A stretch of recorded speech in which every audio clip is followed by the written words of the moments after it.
Inside Story Uganda, real source of political updates.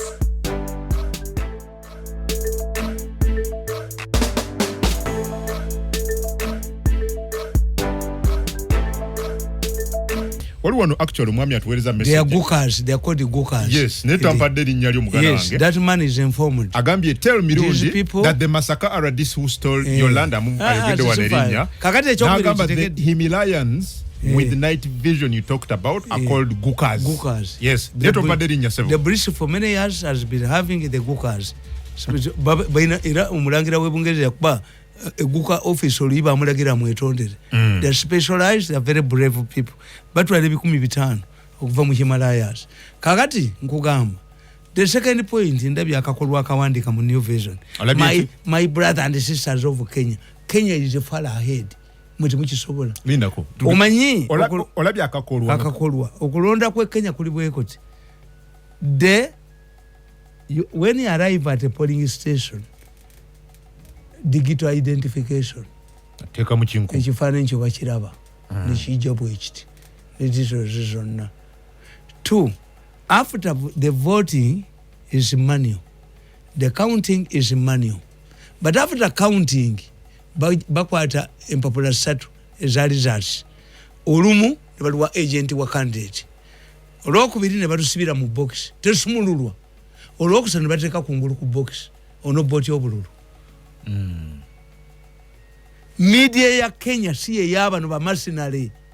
Abasajja bali bagenda ne bakoze abazingu bazimba ekintu okubatwala Hege.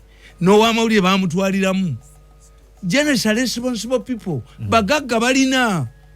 Abasajja babadde bakunga banna Kenya obutakola violence baki. Basajja basoma. Simuno bwawa nwe bagula obuguzi embu obubwa. Yes, anti babagula no labira ddala ekintu ekitali magezi nga bamuwadde sente bonyiriranga bo. The media in Uganda is a mercenary media. Is not responsible. Mercenary media. Nti bote bafayani abawadde but the Kenyans very responsible people. Bategera nti ensi yabwe yayakako omuliro. Ne bajja bakola etteeka lye bayita gundi baliyita batya hate speech. Bino bemwogera banyankole baki myaka 7 ate babakwata basooka ne bayoolako be bayoola kati bannabyabufuzi batya hate speech. They have a law on hate speech. Ekirala kye bayina ekiri mwereke Kenya abantu bali obukadde 22.1 abagenda okwetaba mu kulonda. Naye baakoze nga buli polling station eriko abantu 7. Maximum 7. To ensure nti ki democracy is expensive. Tiwabeerawo beekwasa nti obudde bukoze eki. Kyebukati chairman w'electoral commission sono nabagamba nti byabaka matasobola kubeera chairman w'electoral commission. Why? Bwe yali DPP yavunaana Besigye omusango gwa rape.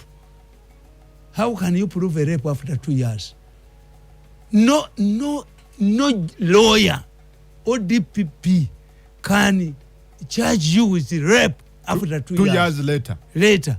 When we tell elementary law requires that you don't even bathe because forceful penetration, semen stuck in a victim's parts.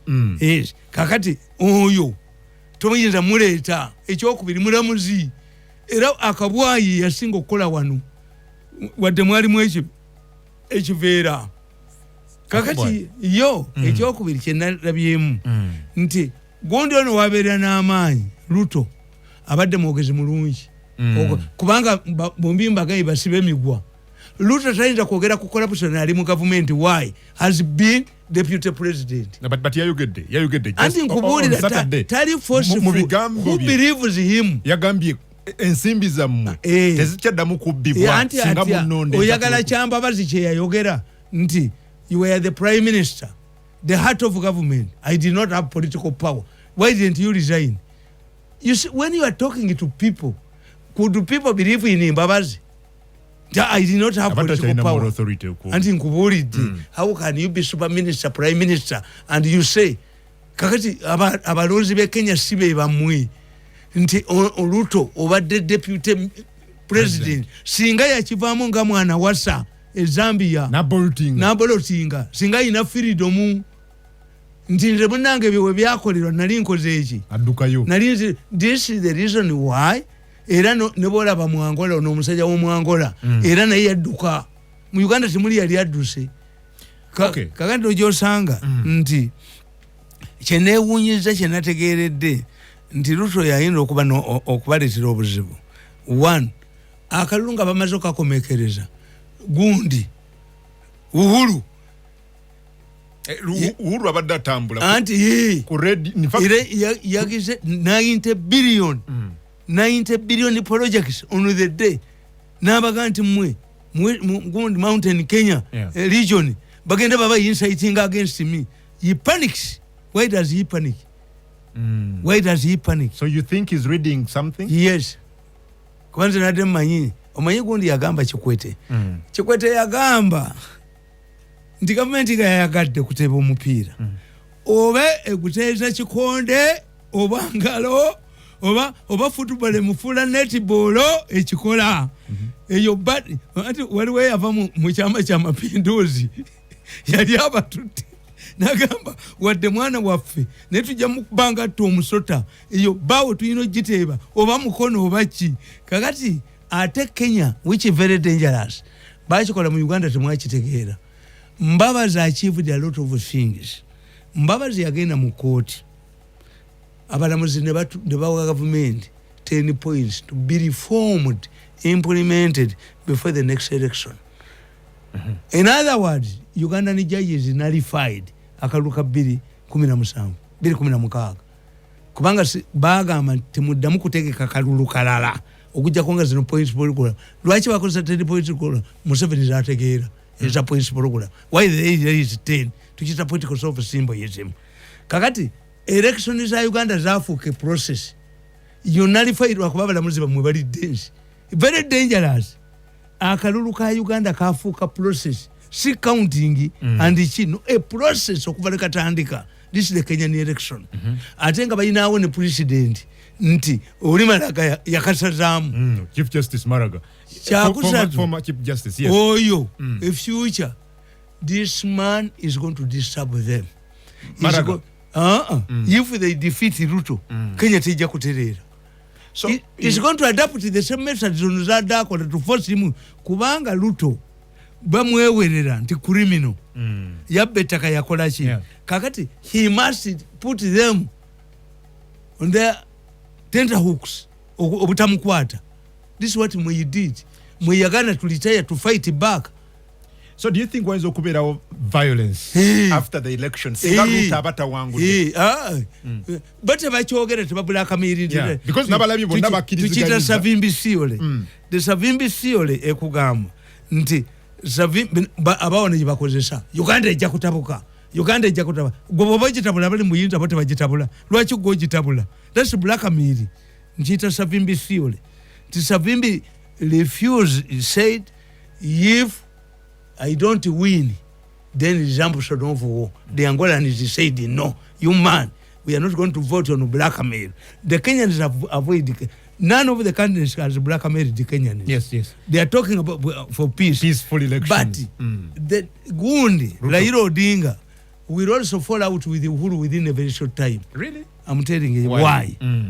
One singa Raila wangu era at the end of the day era Kenya tija kuterera ajja kutabanguka and fetichimanyi ne president atamuwagidde.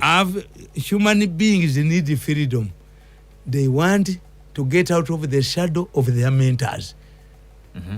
Tewali ayagala mu Africa bobe yagala okunyiza omusajja mugaye nti mukazi we yakufuga. Gwe mukazi we yakufuga.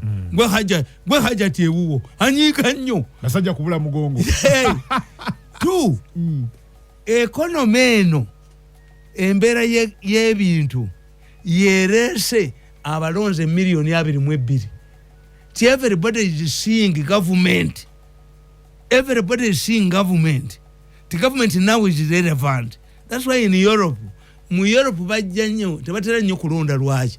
It's only 40% which come abajja okulonda. Era batugamba nti 60% baba alonda dda. 40% beba floating voters. Kakati mawanga gana agafe nibo kateeka olwaleero. What which becomes the center on the center stage, the cost of living. Kakati bana Kenya babalaze nti penasea tuchita penasea, the solution to the high cost of living they are going through will be solved by elections. Kakati in normal circumstances the economy will take a time to recover. Tujinako solution. None of the two aina solution ku economy. Tine ukulu yagadde okujjawo okuteekawo okusabalizinga akawunga akakire bbiri kabuze mu supermarkets bakayiye ne bakafuula katano tekazemu kufuluma.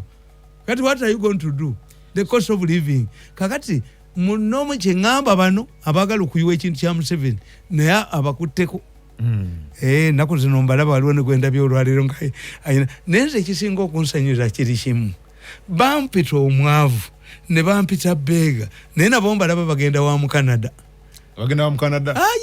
Baavu bayitise wa mu Canada nga banoonya naye nze munnange engeri gyendaba ebintu wano olutalo lunaatera okuggwa. Omukanada yabagambye ti mwabayonoona ne mwonoona bizinesi sijja bayamba nze ngenda ffe twagala kutereeza mpya mwenja bakolako luvannyuma naye mujja kulaba kasente akayingidde. Waliwo abantu leka gwe nze nkubulya ebya miso waliwo bendabye abamu bavudde India abawadde omanyi omusajja oli mugagga nnyo bannange omukanada okugenda mu meeting yakuwa $10,000 nze bambulookinga naye mulaba abaga nti you bring this man tesobola kola business tasobola kunoonya ku list erinnya lyange nalirabyeko ndabyeko ku list erinnya lye nalirabye erinnya lyange nalirabyeko nga listed ne TM onga nayo kweri n'abalala nja bakubuulira abali listed kana akasajja kafika n'akaferefere kayina list gye katutteyo anti nze mbamba laba my machines can detect even a needle like bakerebwe nze mbamba laba tubudde ku bakerebwe. Tuddeyo wali so sinalaba kulaba tear gas sinaba kulaba maje police webiyiwa ku street ze Nairobi bakola nabo kyali e Kampala wano mwako gwedde media ekyokubiri Ruto bamulekako empulutulizo ICC teyamuta. It is only Uhuru. Why? Under American tradition, a president who is not born in America, by ancestors benga tebava mu America, bayina gye bava. In his second term visit his country of ancestry. Kakati Gundi Obama had to visit Kenya, but he could not visit Kenya. Ng'omusajja president agenda omwaniriza ku kisaawe ali indicted. Kakati ataaga akalulu Obama kubanga bali bagala omujaluwo ayanize mujaluwo munne ne bakibuloke nga gonde bamulemesa. Kakati what they did abazungu bagezi balina diplomacy ne bagamba Uhuru humble yourself come to Hague so that Obama visits his country of his parents' ancestry. Kubanga kyali badde kite in your last term. You don't visit there as a former president. So they had to find a way abazungu. Nti gundi aje. Kakati okutwala wa mawulire ate ICC go wesasulira. Government ekusasulira. Kakati ekya Uhuru okulekawo bwa president ne Ruto kyakanga abantu. Yes. President bagenda mu ICC. Yes. Nti abaganda baganda nti bolabe ekimirente.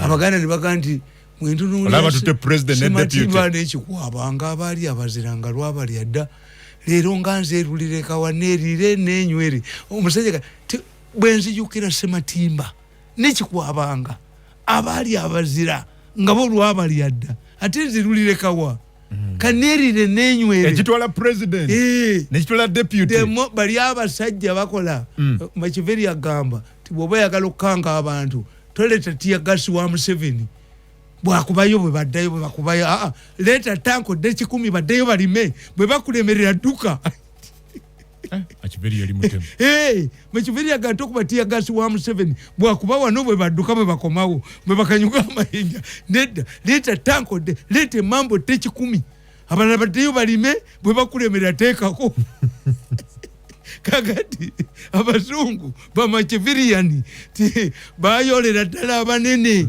munna Kenya n'ategeera ekyokusatu bwe natiiridde e Kenya bonna babadde mu balokole nga basaba Katonda bafukamidde nalabye Uhuru Raila Odinga nalabye Dr. ekyo nakirabira ku generereru abaserikale bo bakube mundu e Congo ba ADF ng'ofukamira tusabe Katonda bakwase Bible kakati emundu zibajeeko. In politics they tell us abakwase Bible when you say person referring earthly matters to God is a sinner.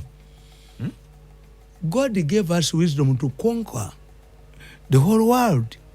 If you see somebody referring to God earthly matters is a sinner. It's a failure. Anti kakati Abaganda tukugamba ate fe Abaganda mwanange tukijerega nnyo. Kasa omuganda agamba nti omulwadde olesale ati ali ku bwa Katonda is dead. The doctors have failed now with the matter is before God. Is dead. When your muganda tells you ti omulwadde olesale ati nti ali ku bwa Katonda, then is dead. Because the doctors now it has gone the doctor kati Katonda amuyise. Katonda amaze okusalawo because it has been earthly matters cannot be referred to God. Mwina zemalira. In fact, Muganda also tells you. Era Muganda agamba nti kati gw'osaba emizimu obuwangazi gyo gyafa gyagala. Bajjajja mumpe obuwangazi osabiramu n'abaafa nga babebi. Abasajja Yesu yafa wa 3 ng'omusaba Yesu nsaba obuwangazi. Ye yagenda ayagala.